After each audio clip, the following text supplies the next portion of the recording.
کہ لوہے کی چادر کا زخم نہیں ہے۔ میں نے کہا یہ زخم تمہیں کب آیا تھا اور کس کے سامنے آیا تھا؟ میں نے دیکھا وہ ان سوالات کے جوابات سے گھبرا گیا تھا۔ یہ کوئی 5 روز پہلے کی بات ہے جی، میں کارخانے سے چیزیں ٹھیک کر رہا تھا اور ایک چادر میرے ہاتھ سے پھسل گئی۔ اس وقت دکان میں کوئی اور نہیں تھا، یہ صبح کی بات ہے۔ پٹی کس ڈاکٹر سے کرائی تھی؟ مم، میں نے خود ہی پٹی باندھ لی تھی۔ اس کا لہجہ بتا رہا تھا کہ وہ جھوٹ بول رہا ہے۔ میں نے کہا یہ زخم 4-5 روز پرانا نہیں لگتا۔ میں تجھے بستی کے سارے ڈاکٹروں کے پاس لے جاؤں گا اور تیرے آس پاس رہنے والوں سے بھی پوچھ گچھ کروں گا۔ اگر تیری بات غلط نکلی تو مجھ سے برا کوئی نہیں ہوگا۔ ماں، مجھے معاف کر دیجیے۔ اس نے ہاتھ جوڑے۔ میری ایک شخص سے لڑائی ہو گئی تھی چھیمے، ابھی تم کرسی پر بیٹھے ہوئے ہو، میں تمہیں چھت سے بھی لٹکا سکتا ہوں۔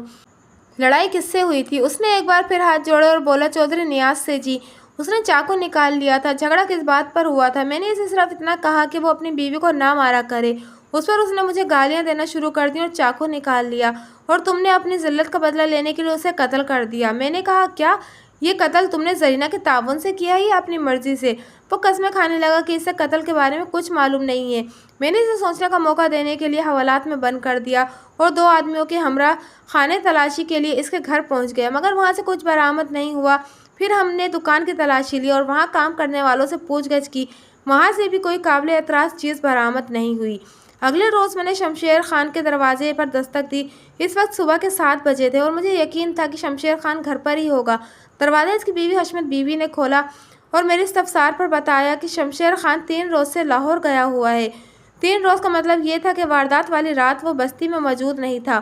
میں نے کہا حشمت بی بی، میں تم سے 2-4 باتیں پوچھنا چاہتا ہوں۔ دروازے پر کھڑے کھڑے پوچھ لوں یا اندر بٹھاؤ گی؟ تھانے دار صاحب، میں اتنی بے مروت نہیں ہوں، 1 منٹ ٹھہریے، میں بیٹھک کا دروازہ کھولتی ہوں۔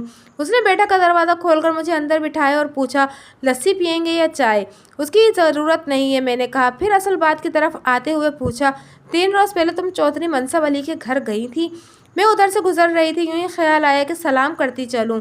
میں نے پوچھا زرینہ سے کیا بات ہوئی تھی؟ اس نے میرے سوال کا جواب دینے کے بجائے اندر کی طرف رخ کر کے اپنی بیٹی کو آواز دی اور لسی لانے کے لیے کہا۔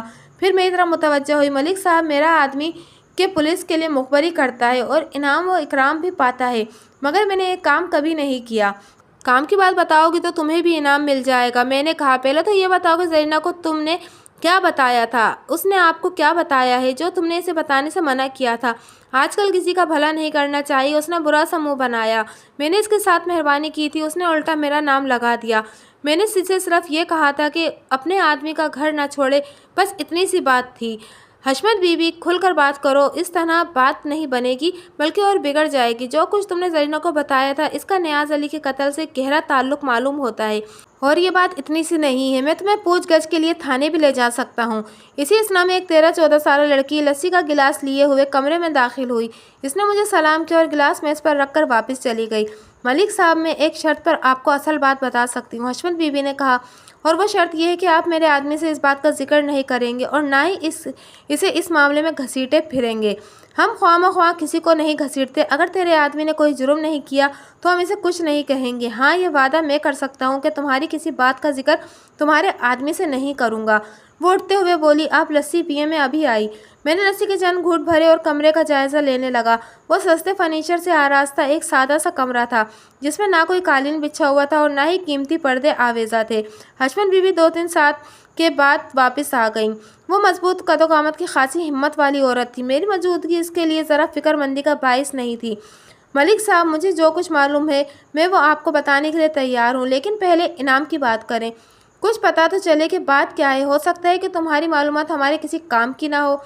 معلومات آپ کے بہت کام کی ہے، یہ میں آپ کو پہلے بتا دیتی ہوں، اس نے دھڑلے سے کہا۔ آپ دوسرے لوگوں کی جیبیں خالی کرتے ہیں، آج میں آپ کی جیب خالی کروں گی۔ پہلے میرا انعام نکال کر یہاں رکھ دیں۔ اس نے انگلی سے اشارہ کیا۔ مجھے ہنسی آ گئی۔ میں نے پوچھا، اگر تمہاری معلومات ہمارے کام کی نہ ہوئی تو پیسے اٹھا کر جیب میں رکھ لینا اور لسی پی کر اللہ بیلی ہو جانا۔ میں نے کچھ پیسے نکال کر میز پر رکھ دیے۔ اس نے کہا کہ تھوڑے ہیں۔ میں نے ایک نوٹ اور نکال کر رکھ دیا۔ تب اس نے بات شروع کی۔ یہ 4-5 روز پہلے کی بات ہے۔ شمشیر خان اسی بیٹھک میں بیٹھا 2 آدمیوں سے باتیں کر رہا تھا، اور یہ بات آپ اچھی طرح جانتے کہ شمشیر خان کے ساتھ اٹھنے بیٹھنے والے شریف لوگ نہیں ہوتے۔ یہ جن 2 آدمیوں کا میں نے ذکر کیا ہے، ان میں سے ایک بالا کشمیری اور دوسرا حنیف ٹنڈا تھا۔ اقبال عرف بالا کشمیری اور حنیف ٹنڈا دونوں صدر یافتہ مجرم اور ہسٹری شیٹر تھے۔ حشمت بی بی نے بات جاری رکھتے ہوئے کہا کہ وہ کسی کام سے دروازے کے قریب گئی تو ایک جملہ سن کر چونک پڑی۔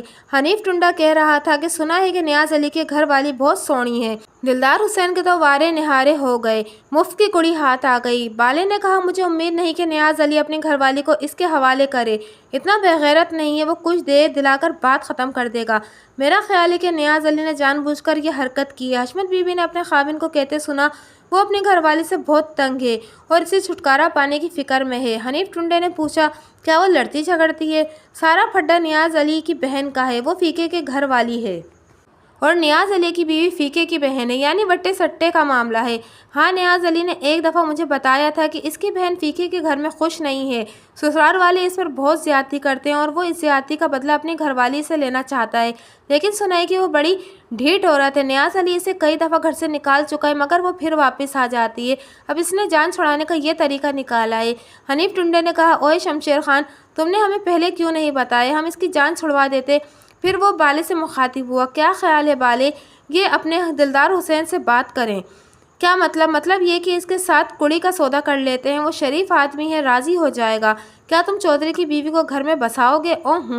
مجھے بھینس پالنے کا شوق نہیں ہے، حنیف ٹنڈے نے کہا، 2-4 مہینے اپنے پاس رکھ کر منڈی میں پہنچا دیں گے، بات کرنی تو ہے آج ہی کر لو، شمشیر نے کہا۔ نیاز علی نے دلدار حسین سے وعدہ کیا اور وہ 1-2 روز میں اپنی گھر والی کو اس کے حوالے کر دے گا۔ حشمت بی بی نے بات ختم کرتے ہوئے میز پر رکھے ہوئے نوٹ کسی جواری کی طرح سمیٹ لیے، اس نے واقعی کارآمد معلومات فراہم کی تھی۔ حشمت بی بی ایک بات میری سمجھ میں نہیں آئی، میں نے کہا نیاز علی اپنی گھر والی کو دلدار حسین کے سپرد کیوں کرنا چاہتا تھا؟ یہ بات دلدار حسین سے جا کر پوچھ لیں۔ میں نے چند اہم سوالات اس سے پوچھے اور رخصت ہو گیا۔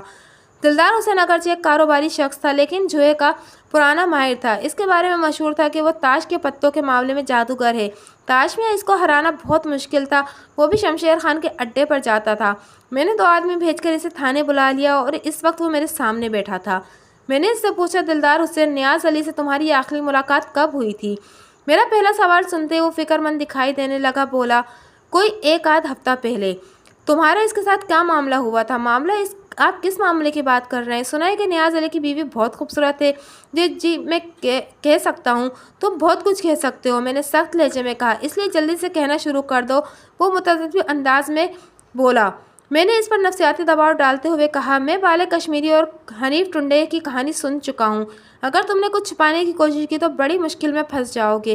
اس کے چہرے پر گھبراہٹ آنے لگی اور بولا ملک صاحب، جوئے میں اس قسم کی باتیں بھی ہو جاتی ہیں اور یہ سب نیاز علی کی طرف سے ہوا تھا، وہ ضد میں آ گیا تھا۔ میں نے کہا ساری بات شروع سے بتاؤ، میں دیکھنا چاہتا ہوں کہ بالے کشمیری اور حنیف ٹنڈے نے جو کچھ مجھے بتایا تھا اس میں کتنا سچ ہے۔ اس نے تفصیل بتاتے ہوئے کہا کہ 7-8 روز پہلے اس کی نیاز علی کے ساتھ تاش کی بازی لگ گئی۔ نیاز علی بھی تاش کا اچھا کھلاڑی تھا، شروع میں 2-2 4-4 روپے کی شرطیں چلتی رہیں، اگرچہ کچھ بازیاں نیاز علی بھی جیت رہا تھا، تاہم دلدار حسین کا پلہ شروع سے ہی بھاری تھا، اگر نیاز علی 2 روپے جیتتا تھا تو وہ 4 روپے جیت جاتا تھا۔ رات کے 11 بجے نیاز علی کی جیب خالی ہو گئی اور وہ سخت جھنجھلایا ہوا تھا۔ دلدار اٹھنے لگا تو نیاز علی نے اس کا بازو پکڑ لیا اور بولا کہاں چل دیے، ابھی اور بازی ہوگی۔ دلدار حسین نے طنزیہ لہجے میں کہا جیب میں تو تمہاری خالی ہو چکی ہیں، کیا کپڑے داؤ پر لگاؤ گے؟